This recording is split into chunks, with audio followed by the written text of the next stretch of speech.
A very good morning to you, dear listener, and welcome to Perspectives, a current affairs discussion program on iGate Radio, 95.5 Star FM, Makudi, Benue State. Today on Perspectives, our discussion shall focus on curbing violent crimes against women. According to research and according to the statistics provided by an NGO, DHOS Cares Foundation, and indicates that as of 2024, between January and December last year, 133 women and girls were killed in gender-based violence during this period. And the most gruesome issue recently has been the alleged killing of a female corps member by one young man identified as Timileyin Ajayi, who it is reported killed the 24-year-old Salome Adaidu in Abuja for alleged ritual purposes. The United Nations considers gender-based violence as a serious human rights violation and a life-threatening health and protection issue, given that survivors undergo physical and mental injuries when they experience violent crimes. What are the issues that have triggered these violent crimes against women, and how can they be curtailed within our society? These are the issues we shall try to find answers to on this edition of the program. I have been joined here in the studio by a legal practitioner who is the General Secretary of FIDA-Nigeria. That is, FIDA-Nigeria is International Federation of Women Lawyers, Benue State Branch. Barrister Emmanuelle Kume is our guest on Perspectives this morning. Welcome to the program, FIDA Secretary General. Thank you for having me. Unfortunately, our second guest is unable to join us on the program, but we believe that with the discussion being anchored here by the FIDA General Secretary and you, the listener, joining us, you make contributions that will enrich our conversation on this subject matter. I am Nathaniel Nongu, welcoming you to this Wednesday edition of Perspectives. And if this is your first time tuning in, kindly be informed that Perspectives is audience participatory. You can phone in at 10 o'clock to contribute on what we are discussing. In the meantime, the line, which is also available for SMS, you can also contribute to it. The line is 0912-699-9404. The SMS line, once again, is 0912-699-9404. The line is also available on WhatsApp as well. The call line is 0814-335-9292. 0814-335-9292. You may log on to our website on www.iGateRadioTV.com to listen to us and access other content of iGate Radio as well. We're available on Radio Garden and on social media platforms where our content is streaming. You can also download the iGate Radio and TV app from Google Play Store, which avails you the platforms of the newspaper, television, as well as radio online. We're available on all these platforms to serve you beyond boundaries. Kindly join us to be a part of what we are discussing here. Let me start by asking you your candid opinion, Barrister Kume. Are you worried, as a FIDA Secretary General, are you worried about the upsurge of violent crimes against women? Absolutely. It is worrisome that the gender-based violence is prevalent in Nigeria now. Every day you hear of one domestic violence or rape, this or that, because of the gender. So it is worrisome. Everyone should be worried that the gender-based violence is increasing every day. It appears the female gender is an endangered species. When you mentioned that the female gender is an endangered species, well, granted that we are focusing our discussion on crimes against women, but are women actually endangered from it being appearing that Yes. they are an endangered species? Yes. In what ways? Yes, they are.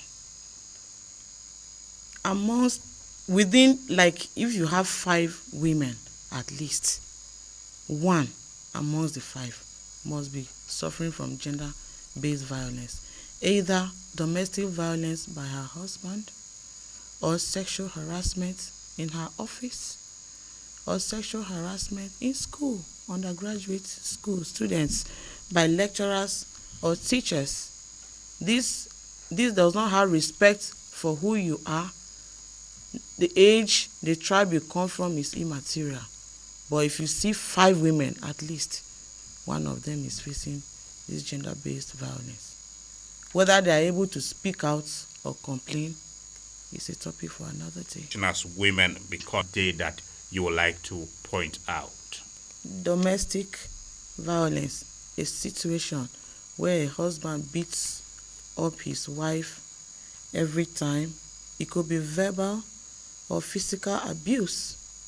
Physical abuse is the slapping and beating physically, while the verbal abuse is talking down on the woman, making her to feel less than herself. Statement like, "You are lucky I married you. If not for me, where would you have been? You are useless to me. I regret marrying you," and the rest. And some of these statements are being made in the presence of the children. And some of these girl child, the children that grow up in these kinds of marriages, at the end of the day, they'll be afraid to get married. Rape is another one. Sexual assault. You see, even small children, 6 years, we see the cases in court every day, being raped. And you know, our society, sometimes they want the culprits to go scot-free.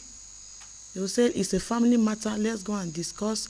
Is this one. A woman that her husband raped her niece of 6 years was afraid to take the matter to court because she's been threatened that she will lose her marriage. So her problem was to keep her marriage and let the innocent girl suffer who was raped at 6. These are the issues. Another one is early and forced marriages. If you go to our villages today, you see that small girls who are supposed to be sent to school and trained are forced into early marriages, maybe because the parents need money. They want to just sell off the child. If you are rich, they just give the girl out instead of sending her to school. Or maybe they don't have the money to train her in school, so they send her to school. Some families, some cultures said, will not waste our money training a girl child. So if there's a son and a daughter, and if the resources are not enough, they will send the son to school, leaving the daughter out. At the age of 12, 13, she's being pushed out to go and marry. These are the issues we are talking about. Another one is genital mutilation. Okay, now let's look at, having identified some of these, what would you say are the root causes for some of these crimes against women, violence against them? Gender inequality, of course. Like the parent that would decide that the boy should go to school, leaving the girl. That is gender inequality already.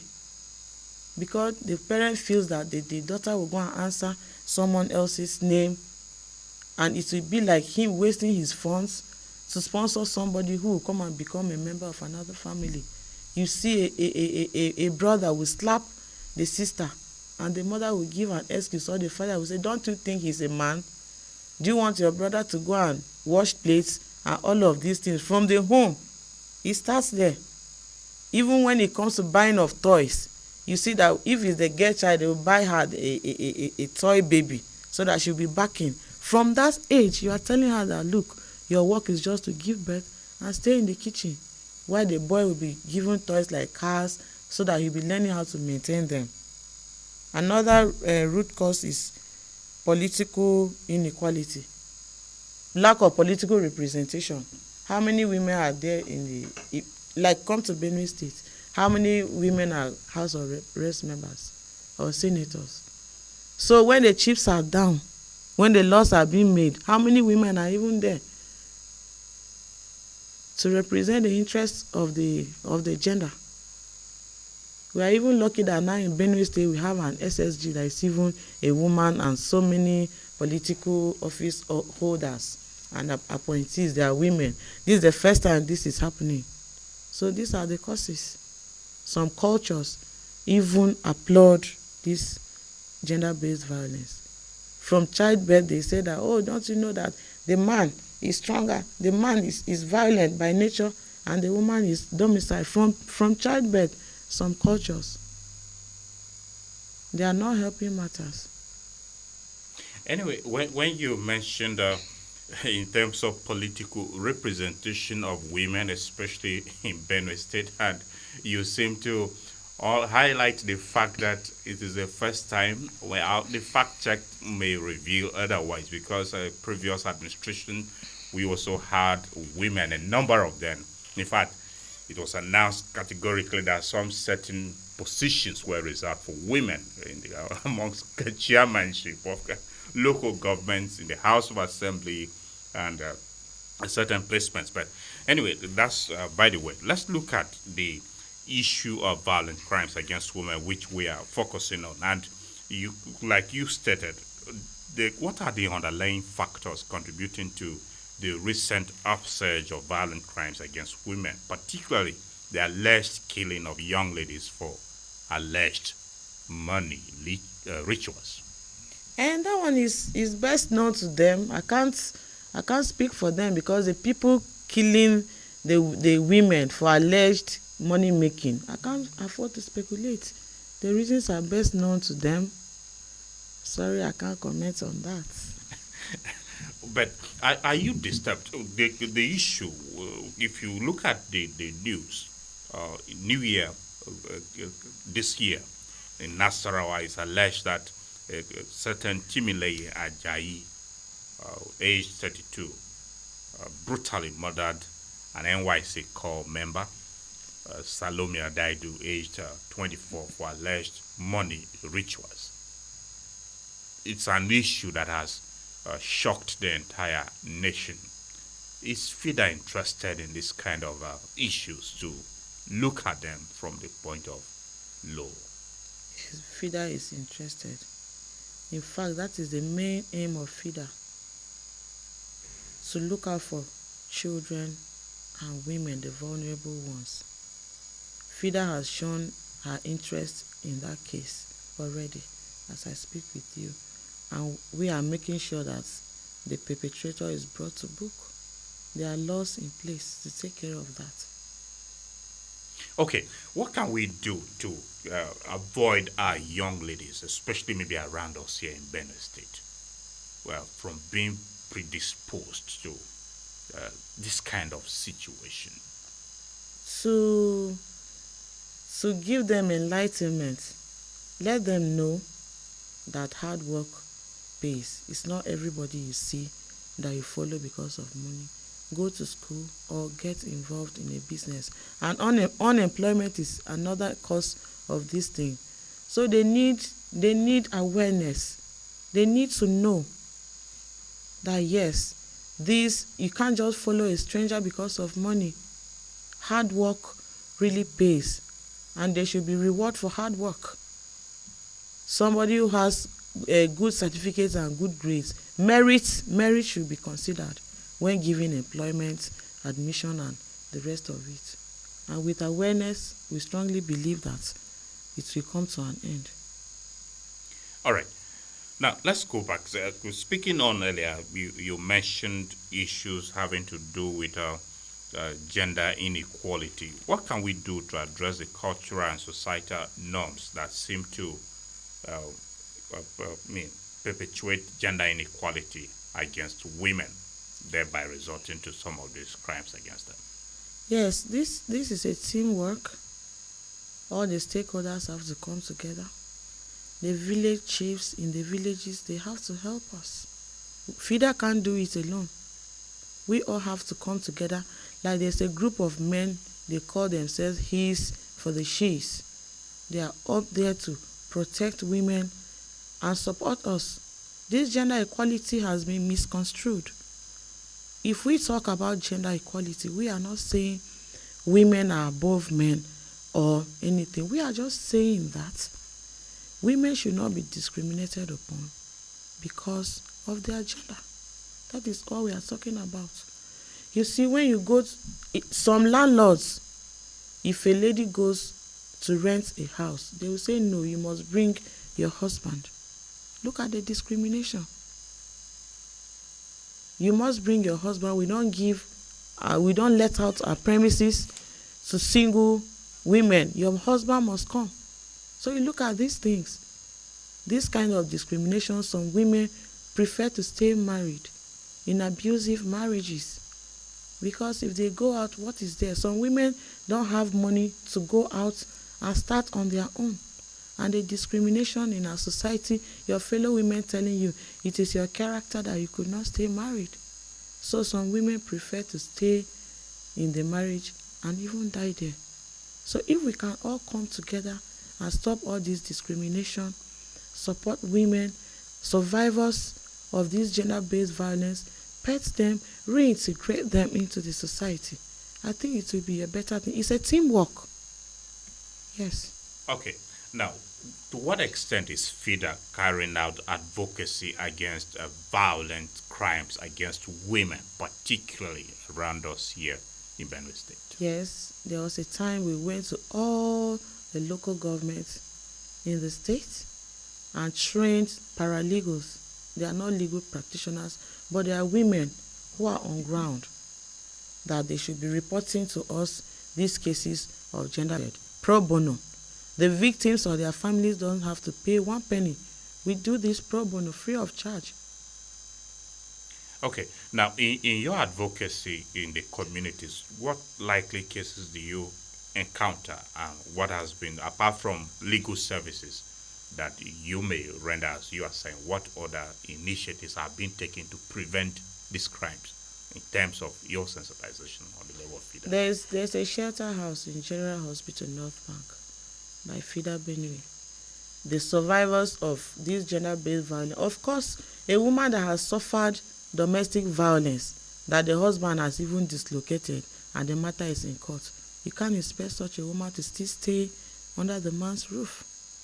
So they are being taken there and we take care of them from there. Okay.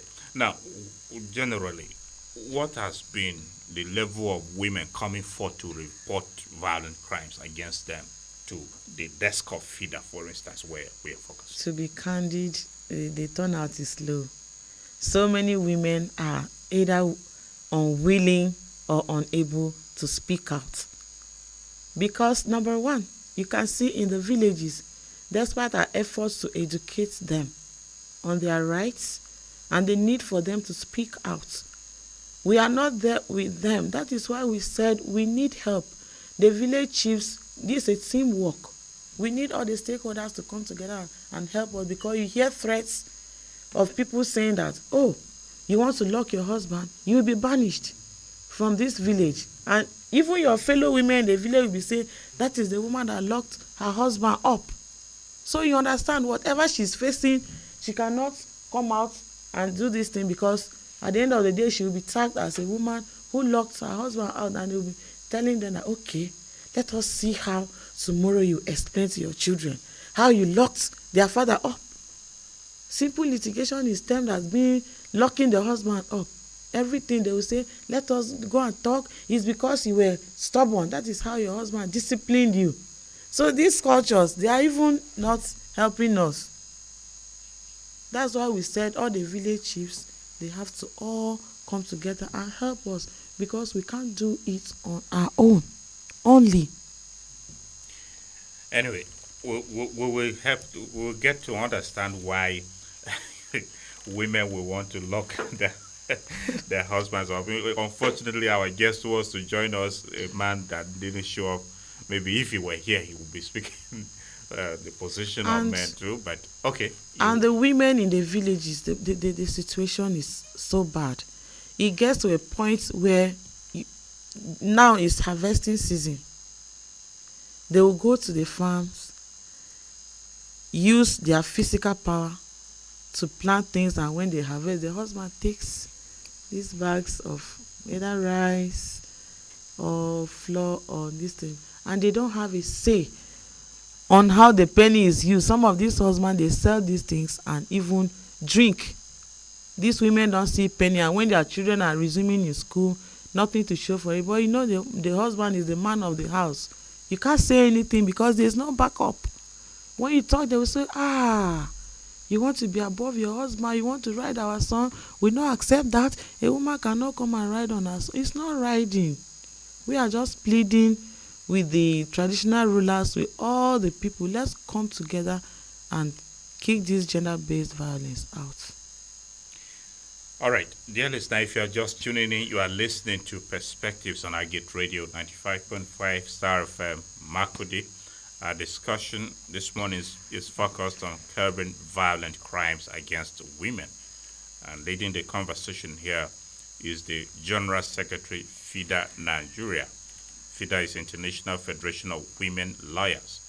FIDA-Nigeria Benue State Branch, Barrister Emmanuelle Kume is our guest on the program, and you too can participate on the sedition later at 10 o'clock by phoning in on the number 0814-335-9292. The number for phoning to the program once again is 0814-335-9292. Meanwhile, the SMS line, which is also available on WhatsApp, has been activated. You may also utilize it to send in your contribution. The number is 0912-699-9404. 0912-699-9404. Now, Barrister Kume, let's look at the legal frameworks in place that address violence or crimes against women in general. To what extent are they effective? The VAP law, for instance.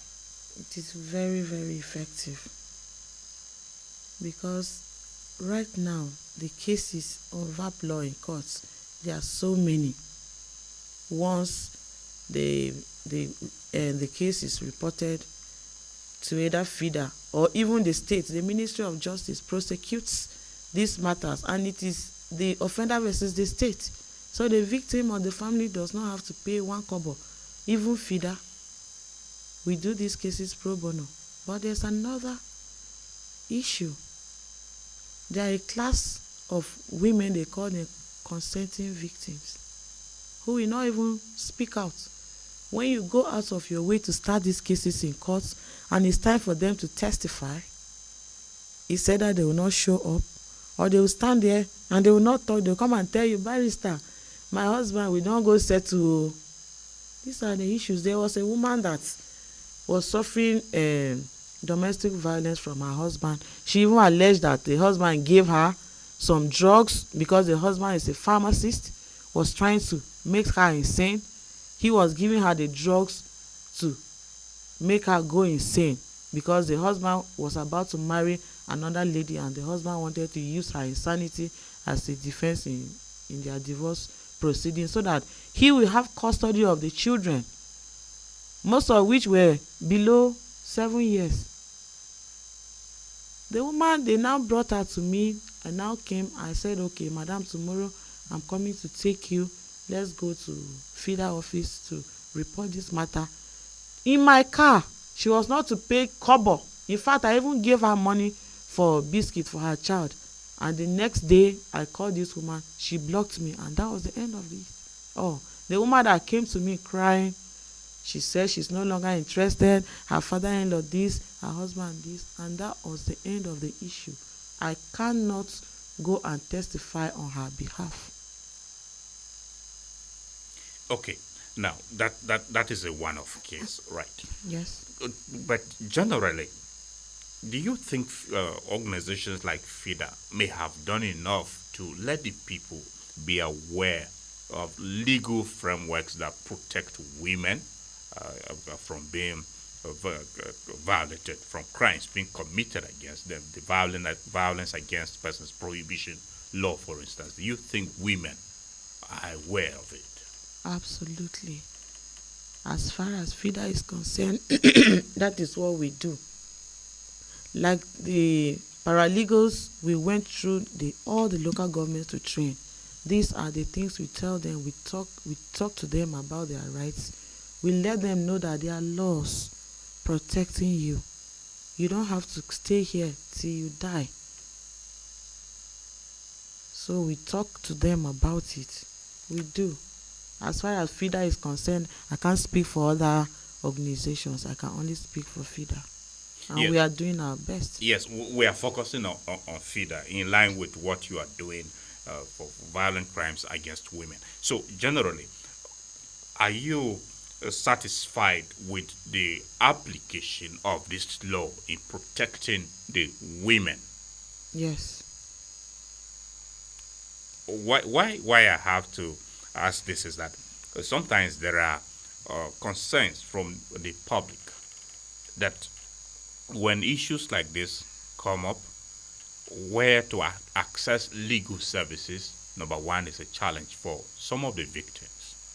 So, women who are facing violent crimes, do they need to come forward and report before you take up such issues, or you volunteer and get then access justice for violent crimes? Okay, the moment we hear, we swing into action.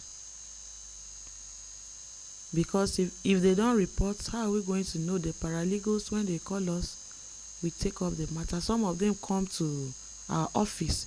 FIDA has an office in Benue State. They come and report. Or any lawyer you hear about, you talk to them and they call us. Sorry. Yeah. Pardon me. Yes. Okay. They call us that, look, FIDA, there's a case of so. And we go there to meet the victim without collecting shishi. It's pro bono. We do it free of charge. And even if it's the Ministry of Justice, if it's reported to the police, the moment the file gets to the office of the DPP, Ministry of Justice, it is free. It is the state versus the defendant. So the victim does not have to pay 1 naira. It's just for us to hear and we go into action. So the victim does not have to pay 1 kobo. No appearance fee, nothing. Okay. Now, let's go back to the... Earlier on, we touched briefly about alleged killing of young ladies for money rituals, which the allegations are rife in public domain that it is a common trend being perpetrated by fraudsters, those they call Yahoo boys, into such act. Is there anything FIDA Benue is doing with regards to engaging young ladies to sensitize them on ways of preventing this kind of situation we are facing in the country? We have been doing that, and hopefully this year before April we'll still do it again. We are planning to do another sensitization. All right. This subject of killing young ladies for money rituals, yes. Maybe I don't know whether it's sensitive for you. Yes. You don't want to comment on it deeply, No. but that's at this point it is an allegation. Well, we are not focusing on a particular, but are you aware that the conditions like this or issues like this have been happening as they've been reported? It's in public domain. Granted that they may be allegations, they are reported almost on daily basis in the country. Is FIDA not getting to hear about it? I earlier told you that even this Salome, the recent one that was beheaded. Yes. FIDA is on it already. Well, that's okay. Now let's look at the ways we can improve access to justice for women who have been victims of violent crimes. What do you think are the areas that we need to improve in the application of laws and legislations that are in place for women to ensure access for justice for them? Sensitization. We'll talk to them. Sensitization will talk to them about the need to speak up. But the courts are doing a great job, because once the matter comes up for litigation, the courts are doing a great job, even FIDA, in prosecuting the matters, the culprits are always brought to book. And you think this sensitization is enough? Is being done enough? How can stakeholders key into, like civil society organizations, key into this sensitization?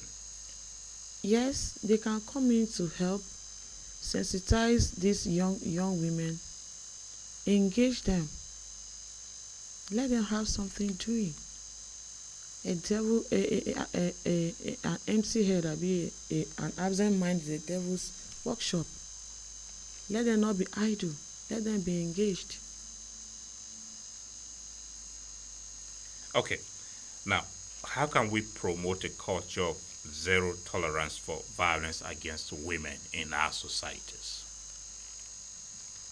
Perpetrators of this crime, they are not to be let scot-free.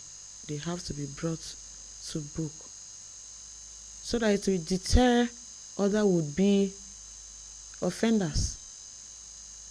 Like the person that beheaded the lady recently. If he's not gone scot-free, other would-be offenders will be scared. It will deter them. To make sure that the perpetrators are brought to book. Not bringing flimsy excuses of he's a culprit. You should be brought to book, irrespective of your family background or how much money you have, and all of this. Like I earlier said, the FIDA cannot do it alone. It's a teamwork. We have to all come together and fight this scourge. Okay, now let's look at, in terms of how can we address the stigma and the shame that often surround survivors or victims of violent crimes against women. Good, that's a good one. These are the reasons why some people even fear to come out and speak, because of stigmatization. And we have been talking about these things when we go out to sensitize women and children, the vulnerable ones. They are afraid of the trauma. Imagine somebody, a lady that is ripe for marriage. Then when suitors are coming, you hear neighbors, is it not this one that was raped at 6 years? Don't you think she won't be able to give birth?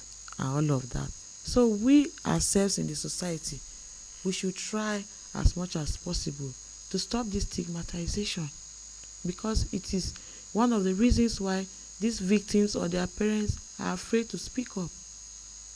There's a professor last year in Benue State that the husband was still beating her.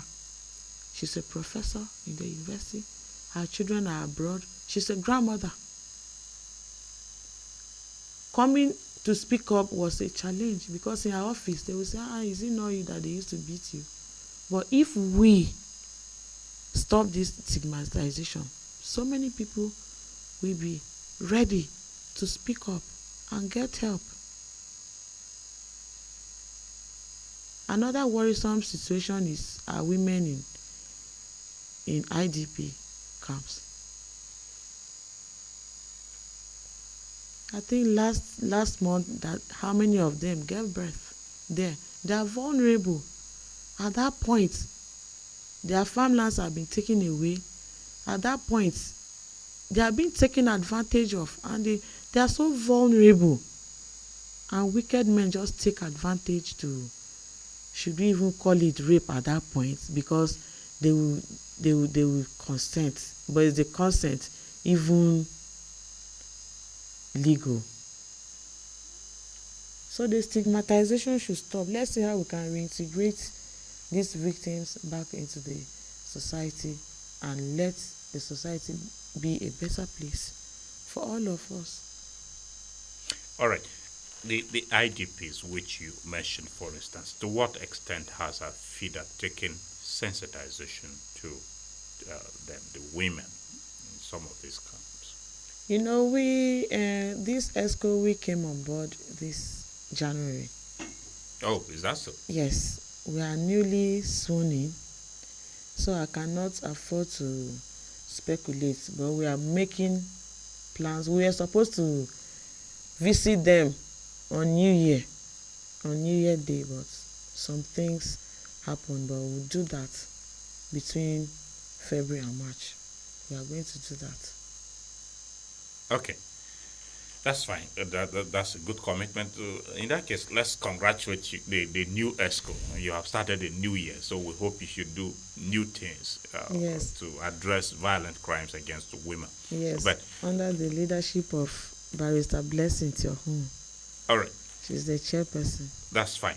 Now, social media is one aspect that is almost common in everybody's life now, especially the young people. And when we talk about violent crimes against women, two is And you know, social media, when you post something, so many people get to read about it and hear it. So it's good. You go on Facebook, Twitter, YouTube to sensitize people on their rights. All of these cases of rape, you publish them, how the offenders have been punished and all of that. But let's look at it this way. How many people in the villages have access to the internet? How many of them even have smartphones? That is why we go to the villages and do the sensitization there, so that even those who don't have smartphones, who can't buy data, they can still be aware, to create the awareness at that level.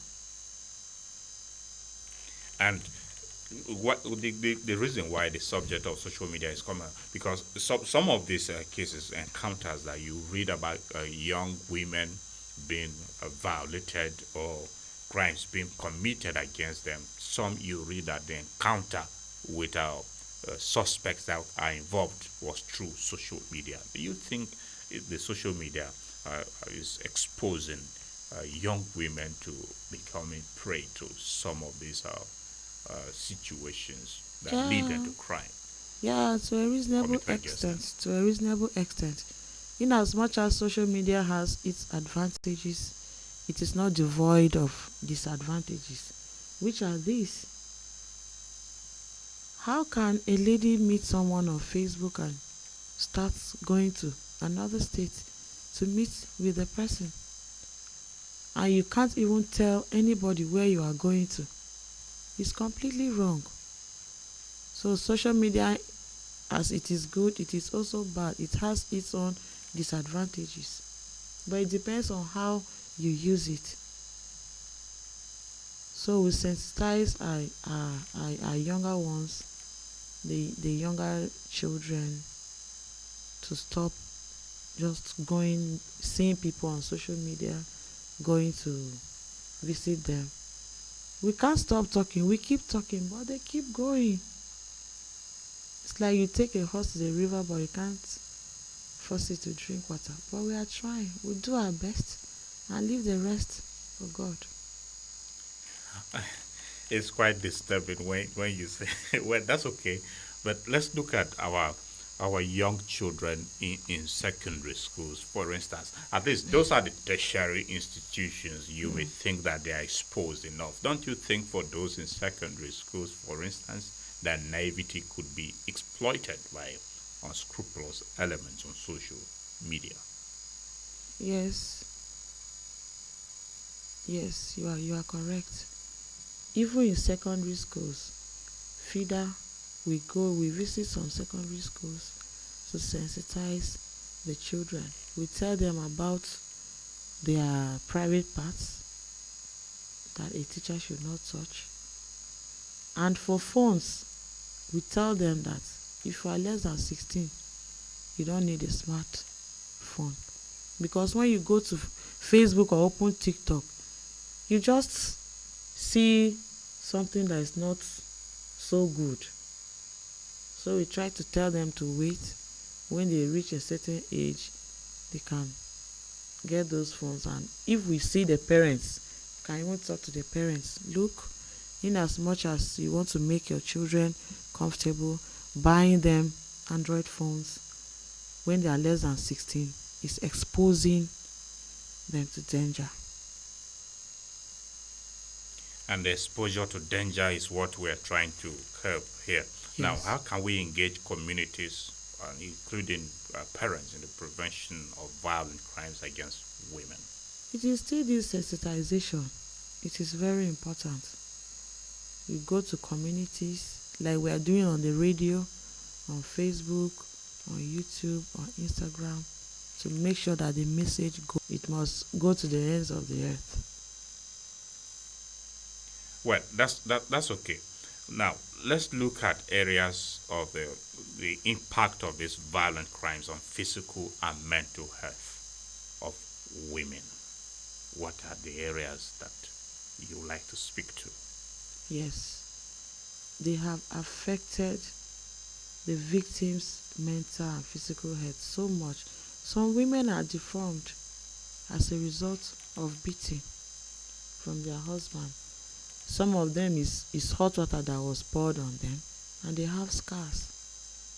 Some women don't reason well again because of mental health. Their husbands have reduced them, they think less about themselves. They have been psychologically tortured in that marriage, and they think that the whole world revolves around their husband, that the moment they leave the marriage, they will not succeed in life again, so they better remain there. You hear women saying, but I suffered and built this house with my husband, how can I allow another woman to come and take over? You are not thinking about your safety. Whether they have removed one of your eye, you rather stay with one eye because of a house. So even their thinking has been affected grossly. They don't think well anymore. They think less of themselves. Inferiority complex now steps in. They feel they cannot do on their own. You hear them saying, how will I pay the children's school fees? If I'm under my husband's roof, he's taking care of my family, he's doing this one, how will I survive without him? So you see how it has affected their thinking. It has affected them grossly. That they are now suffering from inferiority complex. They think that the whole world, their lives revolves around these men that are abusing them. And they turn out to be consenting victims. They don't talk. When they are beaten, they cry inside the house. When they are going out, they rub powder, foundation to hide those black scars. They wear eyeglasses big enough to cover those scars because they don't want to speak out. If I go out now, the society will be calling me divorcee. This one that could not stay in husband's house, even in my office, they will be saying this, they will be saying that. So they start to think less of themselves, and that is where the problem starts. That is the missing link. Anyway, we are not encouraging divorce. That is Absolutely, we are not. We should say that clearly. But in the event that it becomes compelling, but under law, can a woman sue for divorce on certain grounds? Help us understand. Yes, please. She can sue. She can sue. Yes, she's a petitioner. She can sue for divorce. But like you rightly said, the courts are not in haste to grant the divorce. At most, separation. And the liaison. And even the lawyers themselves, they have been advised to seek ADR before coming to court. Do you understand? Yes. So they see how they will talk. Sometimes the judges or the magistrate, they call them together to see how they can talk about these things. And even some couple, even in the course of the matter going on, giving evidence, you hear questions like, how did you meet your husband? How did you meet your wife? It is for them to do a flashback, bring those sweet memories together. In fact, divorce is the last option for the law. We are not promoting divorce. If it can be managed, let us manage the situation and make sure that they live together. Divorce is not what we are out for.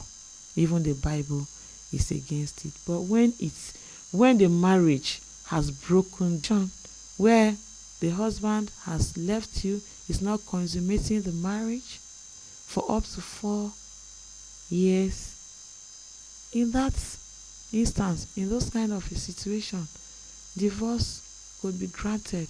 Or where the beating is so persistent that you see that the woman's life is obviously in danger, the courts can reluctantly, the law will allow for divorce, because at that point the main issue is to save a life. It is only a woman who is alive that can marry. A husband cannot marry a dead wife. At that point, reluctantly, divorce can be granted, but it is the last option. Well, I read somewhere on social media. You have a lot of funny stuff on social media, that a couple appeared in a suit for divorce in a showbiz. Matching outfits. Matching outfits. Such a divorce, a divorce suit. Obviously that. Yes, it's just pride. Maybe the wife threatened, "I will divorce you," and the husband doesn't want to beg. So she will start with the divorce proceedings to show the husband that, yes, I'm serious. So the only thing she's looking for is just the apology and maybe change of character.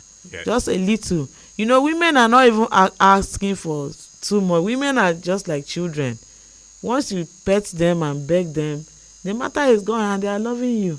They forgive easily. I saw one on social media yesterday that a wife packed her luggages to leave her husband's house, and he was asking the husband for transportation fare.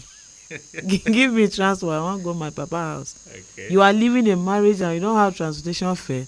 Obviously, she was not serious, but she took her luggages so that the husband should beg her. The husband said, you mean you are leaving and you are asking me for transportation fare? And at the end of the day, the husband said, please go inside. I know I'm wrong. I will come and apologize. Go inside. You understand? Yes. They understand themselves, and that's how they reconciled.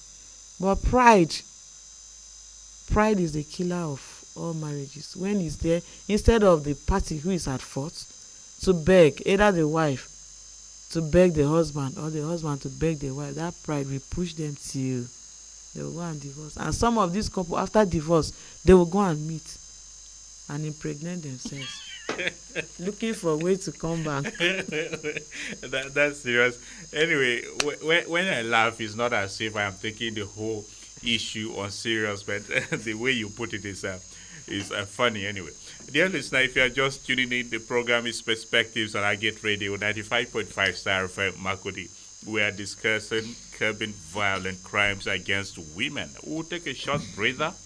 When we are back, we'll start engaging with you. Kindly stay with us.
Welcome back from that short break, dear listener. Thank you for staying with us. If you are just tuning in, the program is Perspectives. Our discussion is focused on curbing violent crimes against women.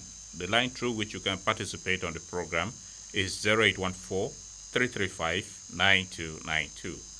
0814 335 9292. Once you connect with us, we'd like to know your full name and where you are calling from. Then you make your submission. Kindly keep it very brief. Good morning and welcome to Perspectives.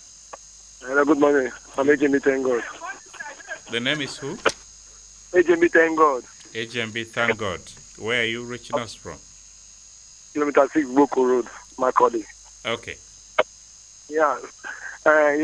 Domestic violence, I mean, when talking about domestic violence, it's not only one-sided stuff. It's both for both men and women. Understand? But the women are the most cases in terms of domestic violence. So I mean, strongly, I kick against domestic violence because even culturally itself is not encouraging for a man to be hard on his wife. Your wife is just like your helpmate. You take her as in, you take her special. She's just like an egg. Because definitely she will lead you into some kind of provocation. But no, it's not by beating her or by, no, it's not that way. There's other ways you go about dealing with your wife. It's not by beating or punishing her, no. You can still in terms of, oh, let me just punish her. No, I'm not hungry. Stuff like that. That is how you go about dealing with wife. Not that you go beating, no. In this our modern world, they don't beat women these days now. They don't beat women. Okay. HMB Thank God. Yes. Yeah. Conclude your thoughts. So they don't beat women in this our modern world. At least you just treat her nicely. As in, if she provoke you, cease from eating her food. She herself will come in terms of begging you. Please, I'm sorry, or stuff like that. So, but beating her, me, I don't encourage that. Lie. Thank you. Yeah. Well, thank you. Yeah, it's okay. Okay, HMB Thank God, sir, once you cease from eating her food. Anyway, that's okay. That's your opinion. But sometimes, when you don't eat the food. Hello, good morning. Hello, good morning, sir. Thank you for joining us on Perspectives. Morning. I want to comment mother in the studio. Thank you. Let's know your name and where you are calling from. My name is Abu Wonderful from Nongu. Okay, thank you, Abu. Yes, I want to comment our mommy in the studio. For me, it baffles me in this current, dispensation that we claim that we are learned and people are still beating their wives, maltreating them. Quite unfortunate. And we also claim that we are Christians and the Bible instructed us, and I quote, if you look in our Bible in Ephesians chapter 5 verse 24 and 25, the Bible says that we husbands, we should love our wives. The wives should submit themselves to the husband. So my worry is that we claim that we are Christians. Is beating love? Insult love? So the problem is that we are not practicing what we are teaching. We are going to church and we are not practicing what the Bible instructed us. So I'm on the opinion that the government should enact laws. The National Assembly should bring laws that we should be punishing such people. And if the laws are there at the federal level, they should also domesticate the laws at the state level so that it will serve as a deterrent for others. When we put 2 or 3 men in prison, some will learn. It will serve as a deterrent to others. Thank you very much, and God bless Nigeria. Thank you, Abu Wonderful. God bless you too. We appreciate your opinion. Anyway, the laws are there. Maybe if you call for their domestication, fine. But some of the laws are there. They are even domesticated. Hello. Good morning, Mr. Nongu. Morning to you. Welcome to Perspectives. Good morning, guests in the house. Thank you. Okay, my name is Sefa S. calling from KN Kano, northwest part of Nigeria this morning. Good to have you join us, Stefan Kiluke. Thank you so much for answering this program. You see, and this issue of gender-based violence against women, the thing has becoming a thing of the day. That if you can wake up and every day you can hear gender-based violence against women. To me, I wonder why this thing occurs. But it's very obvious. A death charge is something that everybody should be taking into consideration or should be taken as a priority. Because if we train a death charge, it will become something. So to me, most of the time, you can hear gender-based violence against domestic molesting, a death charge, so on and so forth. I don't know whether federal government or state government, they should enact law or there is law but they are not working. There should still to be a law that anybody found in one thing, it should be a silver penalty. I think by doing that, people will started acting normal. Because today, I go online, a couple serving in Nasarawa, it was being murdered. So this thing has becoming a day thing that we do occur. To me, I'm begging, let us end death charge violence against us in the society. I think by doing that, we have a better nation. That is my take this morning. We appreciate you for your take, Stefan Kiluke. Thank you so much. It's my pleasure. Have a nice day. Great day too. Appreciate it. Okay, the laws are there. It's not as if the laws are not there. For instance, the law prohibiting taking one's human life is there. So, but women are good morning. That. Morning. Welcome to the program. Hello. Good morning. Morning. Speak to us. You are onto the program already. Yes, Teriga, calling from International Market Makodi. All right, Teriga, go ahead.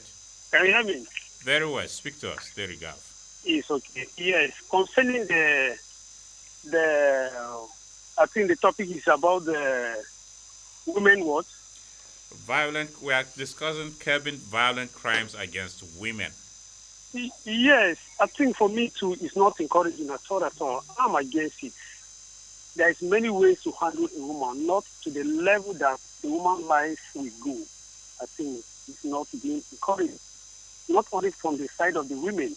Most of the times you may find some cases women being against their husband. It's also bad. So for me, any way that is happening, we should find a dialogue way to have in their midst. Okay, the callers should also speak to us about the crime aspect of it and not just the family. Some women may not be married. For instance, a young girl or young ladies, some of them are not married. Hello, good morning. Welcome to the program. Good morning, sir. Thank you for joining us. Good morning, mommy. Good morning. Morning, ma. I'm calling from Cantor Gate. Okay. My name is Yambi Philip. Yambi Philip. Yes, sir. All right. I want to say thank you very much for reminding us that there is a law against and domestic violence. Because from the look of things, the way I see it, these laws favors some certain people. The law does what? It favors some certain people. Okay. That's what it wants. Please speak out clearly so that we'll hear you. I said that, but yes. It favors some, especially these top people in the government. Because in the sense that if the poor man does this kind of actions, immediately you will see it happening. If it involves these top men, they will just smuggle, and it will just die off. I'm in the opinion that if these laws do it the way the Europeans do their thing, if you find somebody in this aspect, let it face the root of the law and let the law take its due course.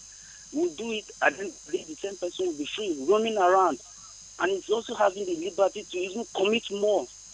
So if these laws are there, then it is not working. It's not effective the way it should be. That's my own candid opinion this morning. If the government can help us to make it to be stand firm. It's wrong for us seeing all these things happen every day. We keep talking about it. Nothing is being done about it. Day by day, it happens. Come on, it's becoming too much. Some of us we don't even know where to start from. Go out, you see this, you come back, you become so quiet. So what is it? You say nothing.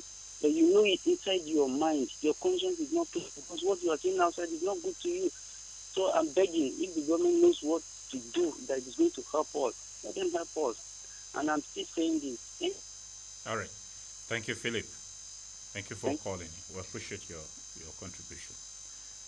Okay, to say that I don't know what Philip means by the law favors top people in government. Morning. Hello, Kennedy calling from Kanshio. Thank you, Kennedy. Yeah, I'm of the opinion that this gender-based violence and crime against young girls is coming from the side of poverty. The level of poverty in Nigeria these days are making young men to grow their wealth illegally by committing this aspect of money rituals. And these young girls are vulnerable because of their wants and their needs. Most of them, they go for big phones. Most of them go for big breeds and the rest of it. So these issues is raising so much tension in our communities these days. And if you can recall, most of these mothers that you are hearing from around in Nigeria, you discover that they are being committed because of money. So I'm of opinion that government should look into aspect of helping young men and bringing them up. And most parents have to advise their children that the way they have to look for money, they should wait for God's time, not by going by ritual. Okay. That is my own opinion. Okay, David, Kennedy, right? Now, yeah. Granted that the young ladies may have their eyes for whatever you'd say big things, should it now be a yardstick or a reason why crimes should be committed against them, such as taking their own lives? No. Should we rationalize poverty for being responsible for crime? No. This is where I'm trying to come from is that I'm at the point that these young girls fall victims because most of them are into this. That is what I call big things. They want big phones, so they don't really know who they are going out with. They don't know people's background, and some people come to them with bad intentions. So people are out there. There are ones that want to do good, and there are ones that want to commit bad things. And these young ladies too have to be careful by going out there and just following any man. Some of them go online and then they call it hook up, and they just anywhere they call they go. So this is very, very dangerous to our society these days. So that is why I come from that angle. Okay. Thank you, David. We appreciate you. You are welcome. For your opinion. You are welcome. Yeah. You are welcome. Okay. Anyway, that's David's position. If I were to be an analyst on this program, I would take it a different Hello? perspective. My job is that. Hello, Good morning, sir. Morning. Thank you for joining us. Yes, gender violence against women. Let's know your name. Totally. Know. Okay, my name is Mr. Nathaniel calling from high level. Nathaniel who? Yes, sir. Gender violence against women. Okay, Nathaniel, I didn't get your full name. Okay, Mr. Nathaniel Obed. Okay, that's fine. Go ahead, Nathaniel. Gender violence against women is totally condemnable in the country. the reason why this thing is continuously like this, in Plateau State, young ladies have been slaughtering. Even in Benue State here, young ladies have been slaughtering. In different parts of the country, look at the recent one in Nasarawa State and different parts of the country. If they arrested these young men, you can never hear anything about it completely in the country. Whether they sentence them to death, whether they take them to prison, you can never hear anything about the evil that is happening in this country when they get them arrested. Most of the young people today, they think the evil they are doing, nobody can punish them. That is why they are continuously. Are you hearing anything about what is happening? Nobody is hearing anything. That is why they feel that this thing that is happening, even if I do it, Mr. A have done it, nothing happened. Mr. B has done it. Nobody is hearing anything. That is why in the book of Ecclesiastes chapter 8, verses 11, it says, when evil crime is not quickly punishing in the land, the heart of the sons of men are happy to do more evil. That is what is happening in this country. Evil is not punishing totally in the country as it's supposed to be. That is why this thing is country violence against women is continuously. They are not punishing evil that other people will. It will serve as a warning. Let punishment should be awarded to these people publicly, so that others who are doing it should be afraid.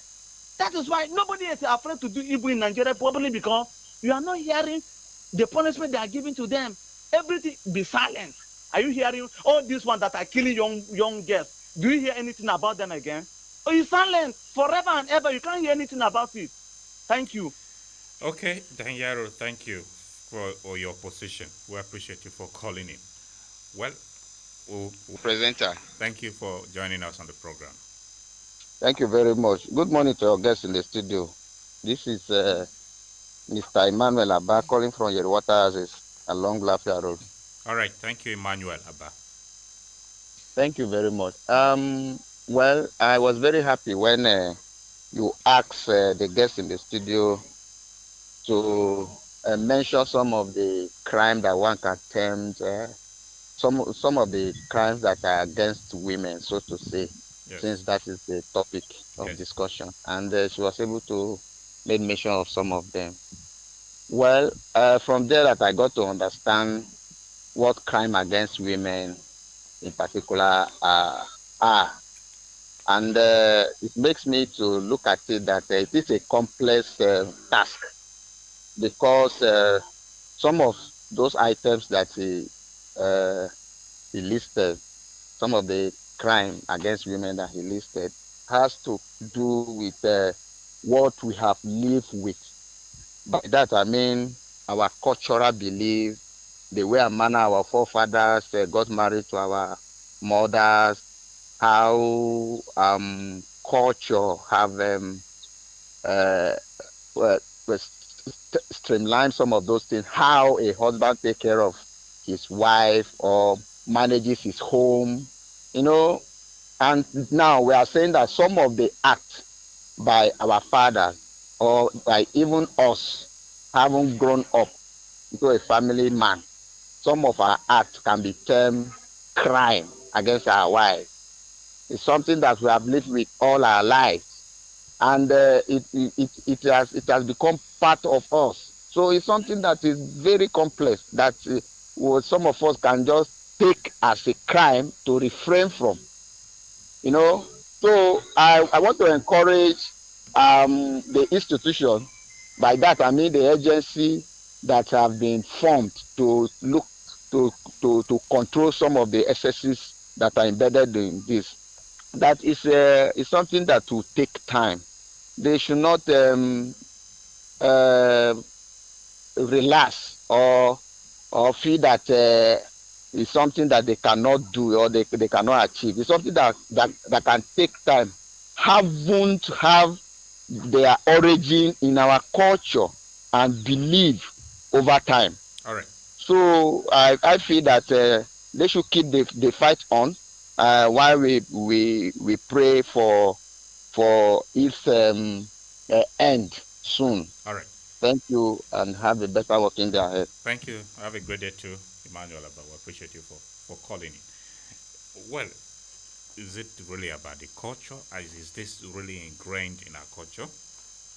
I, that's your opinion. Anyway, hello, good morning. Welcome to the program. Thank you for joining us. Good morning, Nathaniel. Morning, sir. Thank you for joining us on Perspectives. Yeah, good morning to your guest, Joshua. My name is Jonathan Ichawe. Okay, sir. Thank you. Where are you reaching us from? I'm reaching you from Kutku Estate, North Bank, Makodi. Okay.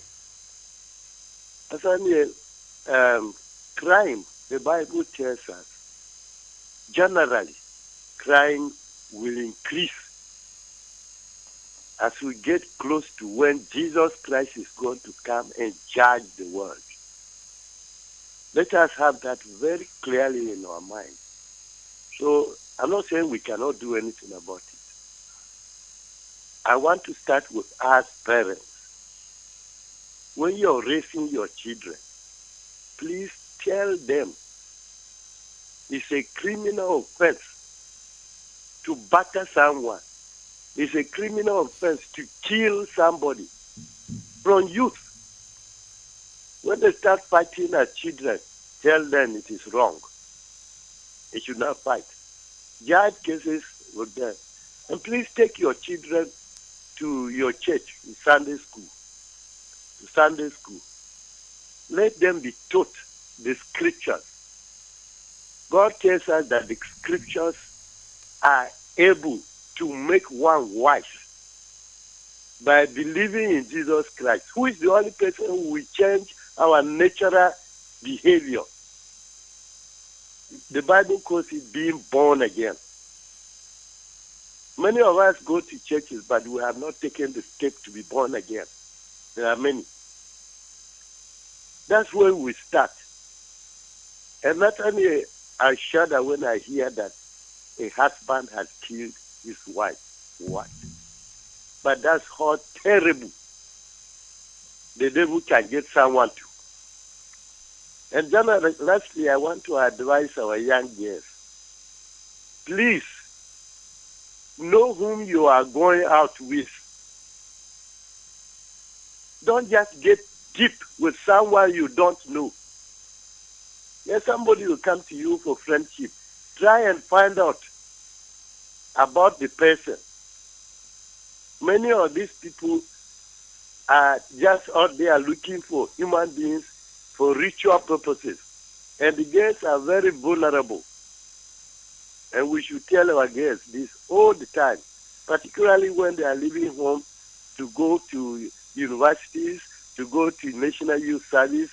That's where they easily meet people they don't know and easily fall in what they call love with. So we should not give up. Okay, we sir. should continue to pray. Benue is Christian, a Christian state. I wish we really were, and showing love to one another. Okay, sir. But we must continue to pray. Evil is going to increase. That's what the Bible tells us. Let us have that. And it also warns us that we should be alert, on alert. The devil is roaming around like a wounded lion, seeking whom to devour. And only Christ Thank you very much, can sir. stop him. Thank you. Thank you very much, Nathaniel. We appreciate you. Yes. And please, lastly, that man who says it is our culture, I don't know which culture it is, to batter our wives. In Timland, it is not so. Okay. You had, even our forefathers, my father, anytime he beat my mother, his 8th grade, we sit him down, fine him. Wow. That's fine. Yes. Thank you so much for giving us Thank you, insights. Nathaniel. We Yes. appreciate it. All right. That's Jonathan Ichabe, good counsel, cutting on all corners. We hope this program is about the women. Let the women also call in, young ladies. Let's hear from you. Let's allow also the women to have a voice. Let's hear you, what you have to say about the violent crimes against you. Hello, good morning. Welcome to the program. Thank you, Jude. Go ahead. Thank you very much.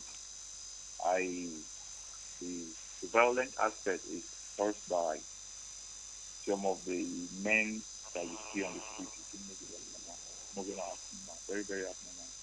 Jude, hello, Jude. Yes. Your network is a bit unstable, so your voice is not coming out clearly. Maybe you want to change your position so we hear you better, please. Can you hear me clearly now? Very well. Speak on. Okay. That's why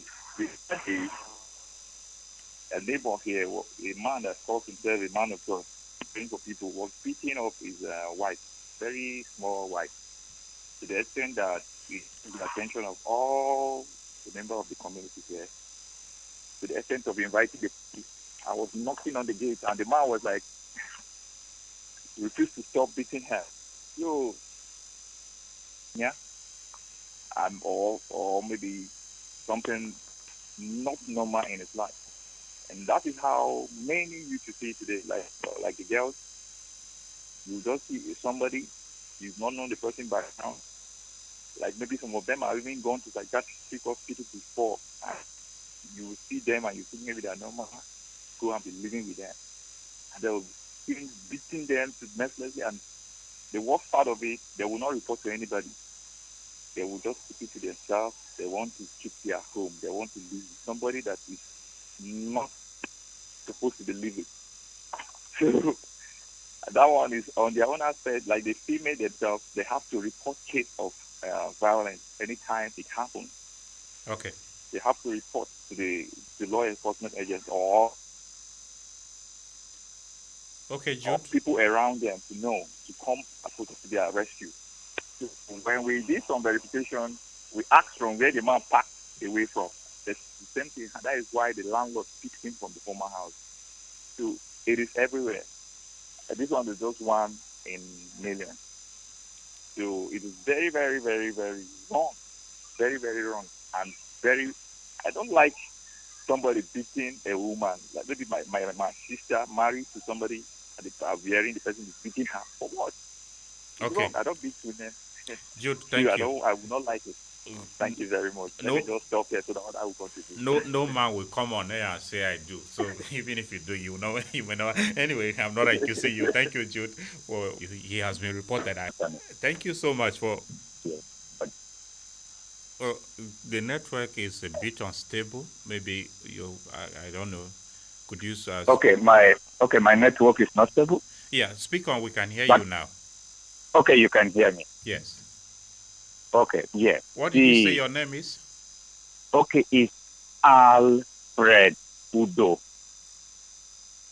Okay, Alfred Udo. Go ahead. Yes. Okay. Yes. Nathaniel. When two people are in the same house and the failure to have misunderstanding, take them to the hospital and check them. Something is wrong somewhere. Oh, really? Yes. Okay. Yes. So that misunderstanding will help them to know themselves more. Not going into a boxing ring. No. Because people disagree to agree. It is only when they fail to agree that anarchy sets in. So I am totally against, individuals beating their wife. It's a crime. When you beat your wife, it's a crime. You understand yourself. Trying to carve as you are titled, the discussion, the topic. We have to work on our behavioral change. Change is what is permanent. Are you with me? Yes. Yes. So change, can't we work on our behavior? Must you resolve issue by, committing a crime, by, name them, you assault somebody, a manslaughter, name them as, they get in the house. It is a crime. Not that the laws are not there, but I am appealing that maybe they may work on the mechanism, the system, the mechanism of this law, work on them more. But first we should work on our behavior. Let's change and copy what is also good, so that that is the only way. If we begin with ourselves by changing our behavior, that is where, the whole thing will stop, and then we will now reduce, or even at the end of the day, do away with this domestic violence or gender-based violence. So this is my take. Okay. Behavior. Yes, it was. Okay. Thank you, Alfred. Yeah. Thank you very much. Thank you for calling in. It seems you still want to say something, but anyway, you have made your points quite elaborately. We appreciate you for calling in. Let's take some messages before we come back. This one says, "Good morning, presenter. In regards to the guests in the studio, the issue of gender-based violence can be reduced if the government sensitizes the citizens on the dangers and implications of violent crimes against women, and those caught should be prosecuted openly, and severe punishment should be meted out to them to serve as a deterrent to others, no matter who is involved." Omachi Samson from Achusa in Makudi. God bless Agate Radio and bless Mommy in the studio. Okay, Omachi, thank you very much for your message, your contribution. Hello, good morning. Welcome to the program. Good morning. Good morning, sir. Thank you for joining us. Welcome. My name is Tim Christopher. I'm calling you from Old Jare here in Makodi. The name is who? Tim Christopher. Tiem? Yeah, Tim, T-Y-E-M. Yeah, that's okay. Go ahead, Christopher. I just wanted to be sure of the pronunciation. Yeah. Yes, I'm calling you here in Makodi. Old Jare precisely. All right. My own people are calling on government, but my own will be a little bit different. Me, I'm calling on the church. I'm calling on our men of God that they should please start teaching people the fear of God. It is only human being, both a woman or a man, that has the fear of God in his life that will do the right thing, whether somebody is there to guide you or nobody is there to do anything, law or no law. If you don't fear God, you will never do anything good and you will not feel anything. Like a woman, a man that has a woman, if it is a man that knows who God is, you first of all know that woman is a gift from God. And if you know God, if you fear God and if you love God, you know that the gift of God to you is not to mishandle it. You have to treat it well and preciously, because you know that God that gave you the woman knows why he gave the woman to you. For our young men killing our girls is because of money. Even in the church, I'm having issues with church. It wasn't in the churches now. They make it look as if you don't have money, you are just living for living sake. There is nothing important about you. You must have money. And this is the reason why our young men are killing our young girls, to make money. So I'm calling on the church to rise up, pray, and then our men of God teach men the fear of God. That is the only thing that will stop this evil. But have the men of God not been teaching the fear of God, which is why we are having the evil, you would say, Christopher?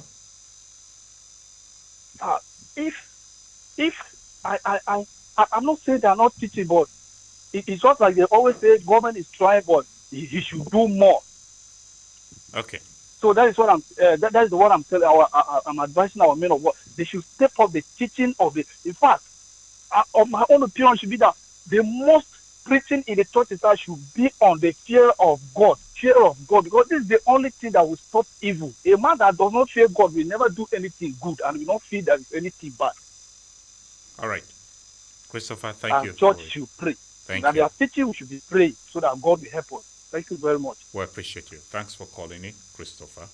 The fear of God should be imbibed so that we avoid crime, killing of our young ladies for money, rituals alleged. It's quite these perspectives. You're welcome. My name is FIDA-Nigeria, Akura. I'm from government. All right, Igbayima. Go on.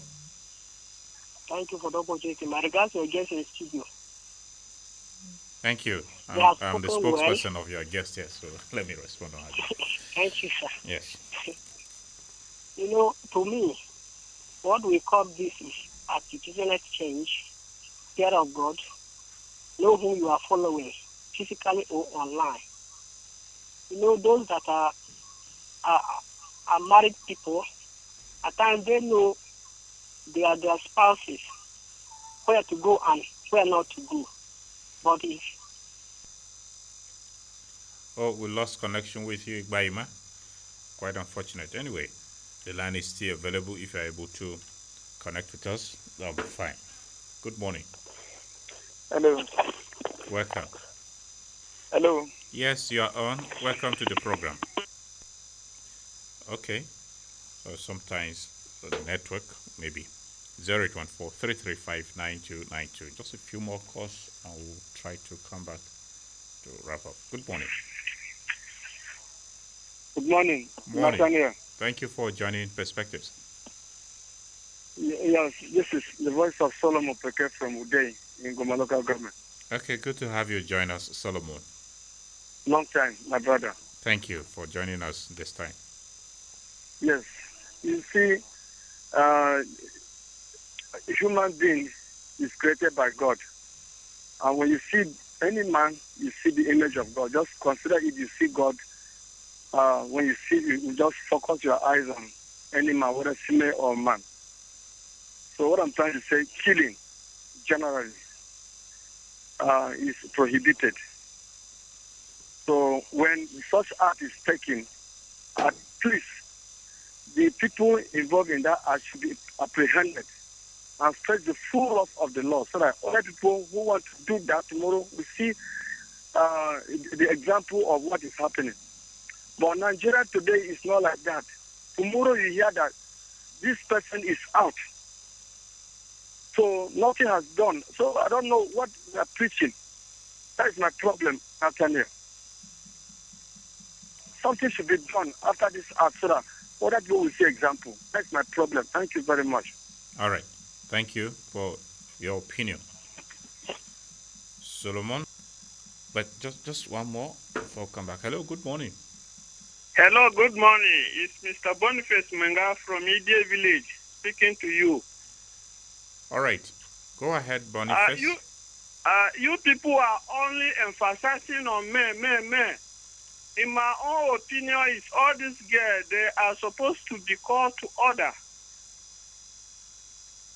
Hello, Boniface. They go on willingly. Hello, Boniface. Yes.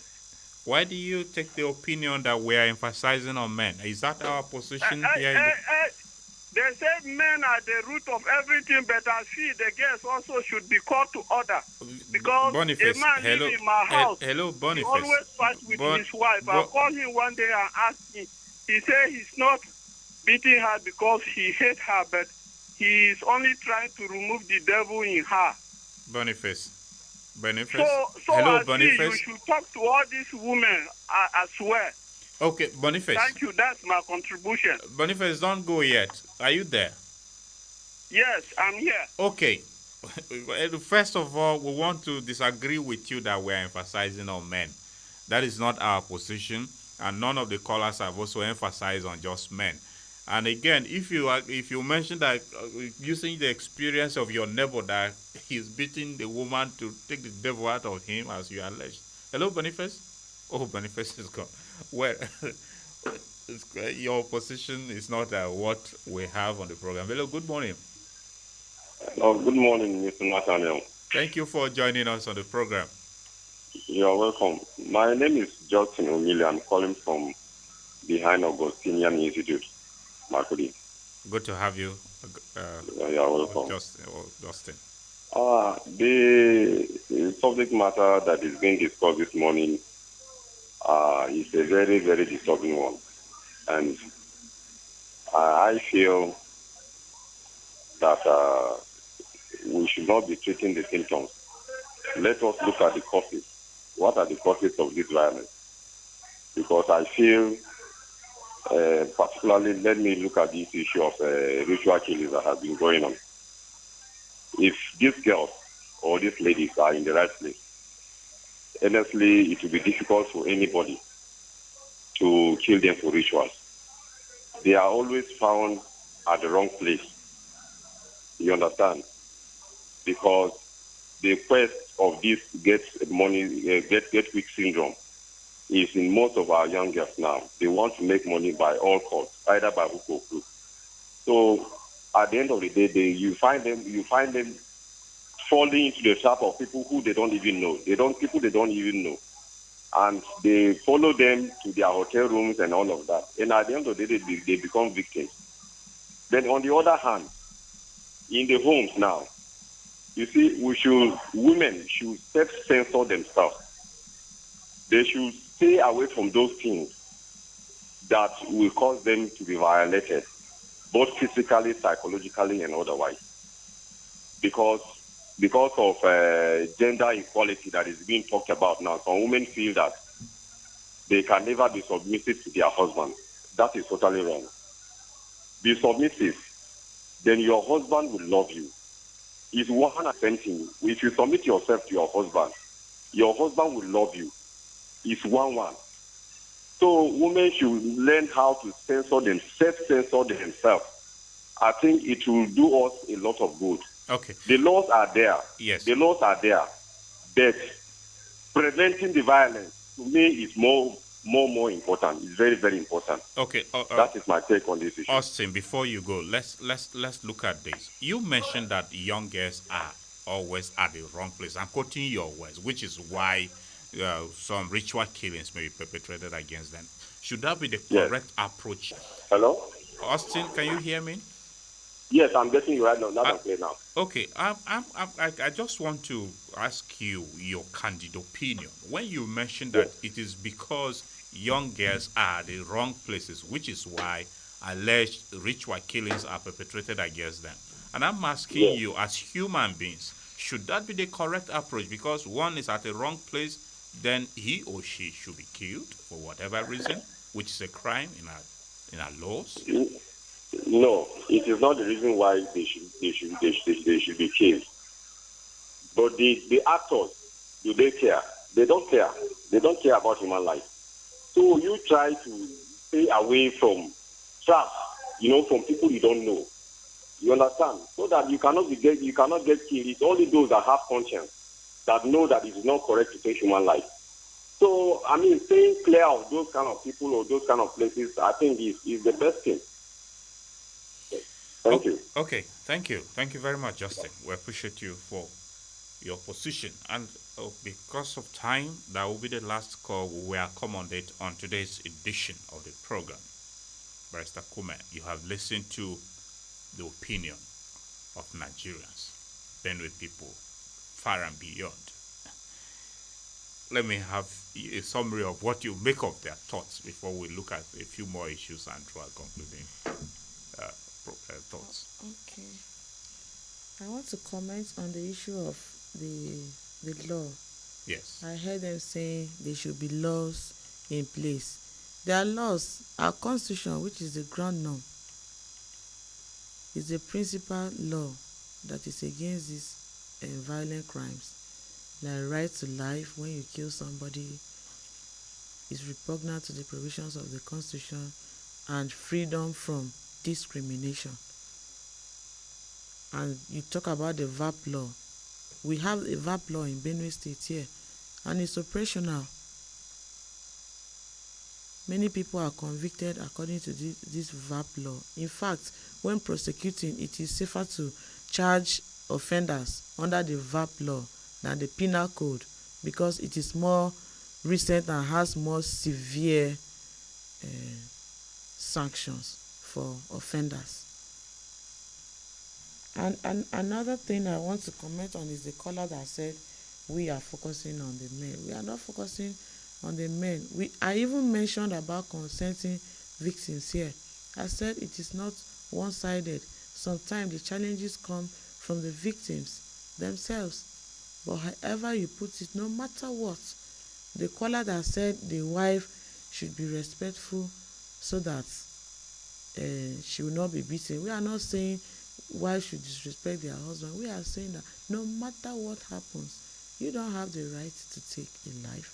Like today in Anambra State, a man poured fuel on his wife and set her ablaze. As I speak with you now, FIDA and Nambra, they are on the case. Let us look at this. No matter what she may have done, does she deserve that kind of a thing? That is what we are saying. Let's not talk about she caused it. No, whatever that happens, you don't have to take the laws into your hands, take a life or attempt to take a life you did not give. That is a violent crime. But we are talking about this thing on the whole now. Yes. All we are advocating for is that both men and women have equal rights under the law.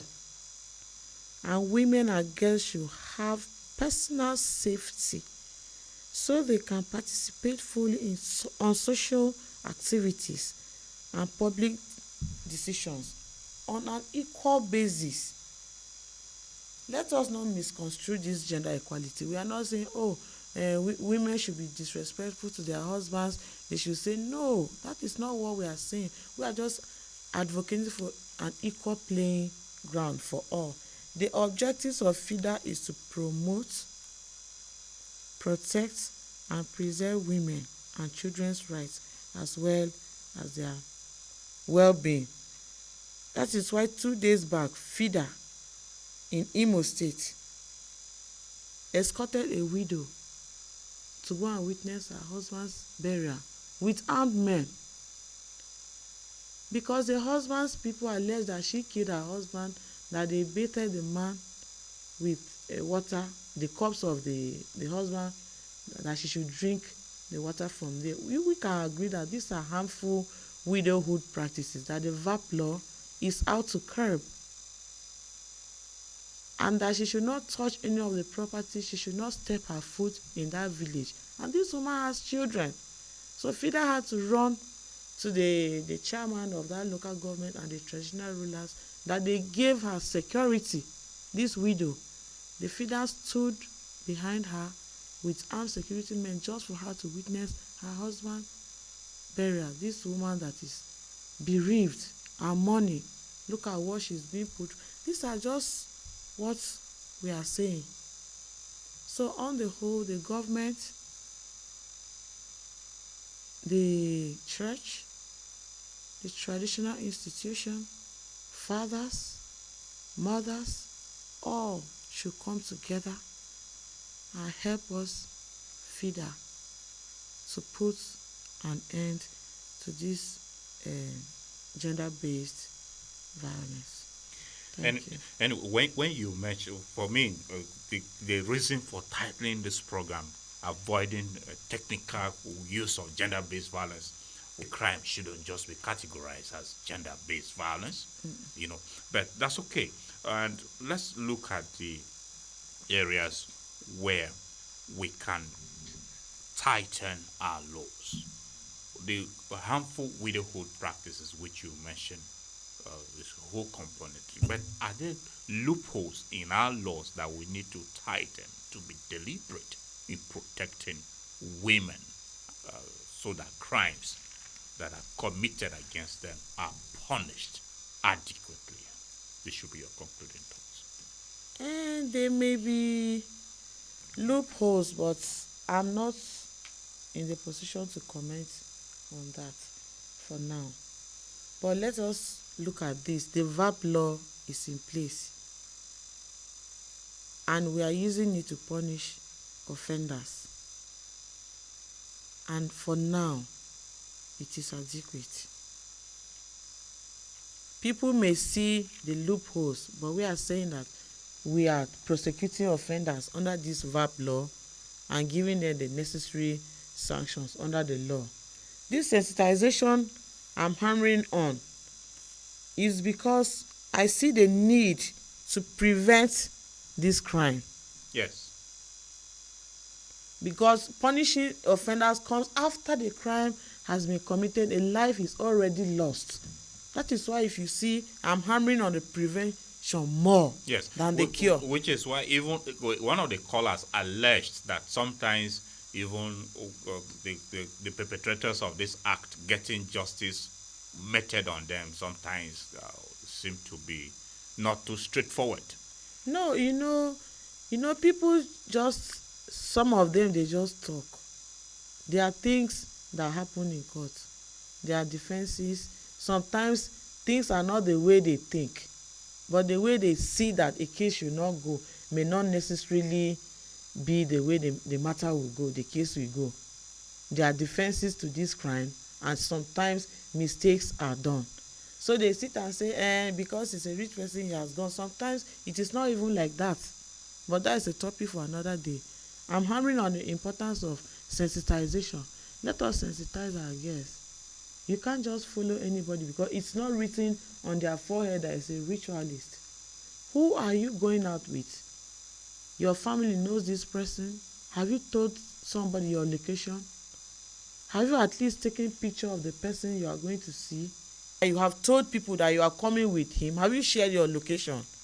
You can jokingly tell the person that, I told my mother that I'm here with you. He may get angry that he's not marrying you. Why are you bringing a mother? But trust me, he will be afraid at that point because he knows that people are aware that he is with you. Who are his friends? What is the company he keeps? Who are his family members? What does he do for a living? No matter how smart they may play, you may be able to get one or two. If something does not add up, you will know. It's not everybody that you just follow. Follow and do what? If you are busy with your business or studying or gainfully employed, you will not be idle to just be following somebody. iPhone 16, he wants to buy this one. No, you are just at the age of 16. Then when you see a working class woman who has paid her dues, maybe in her 50s and 60s, holding a designer bag of like 3 million, you want to still hold that kind of a bag. You have to wait for your time. These are the things we are talking about. That's why I'm hammering on the prevention more than the cure. All right. Anyway, you have been the lone female voice on this whole issue because all the callers, many of them that we never had a woman. We would have been good if we had the women out there to contributing, but that's okay. This is where we'll wrap up. Barrister Emmanuelle Kume is the General Secretary, FIDA-Nigeria. That's FIDA is International Federation of Women Lawyers, Benue State Branch. Thank you very much, Barrister, for coming on today's edition of the program. Thank you for having me. We appreciate your pleasure. Valuable time and insights. Dear listener, that's our program today. Join us on Friday for another edition to focus on yet another issue. Let's join hands to protect our women, our young women, from crimes that are being committed against them. And you, the young girl out there, stay safe and be alert. I am Nathaniel, Nongu. Have yourself a great Wednesday ahead. Goodbye.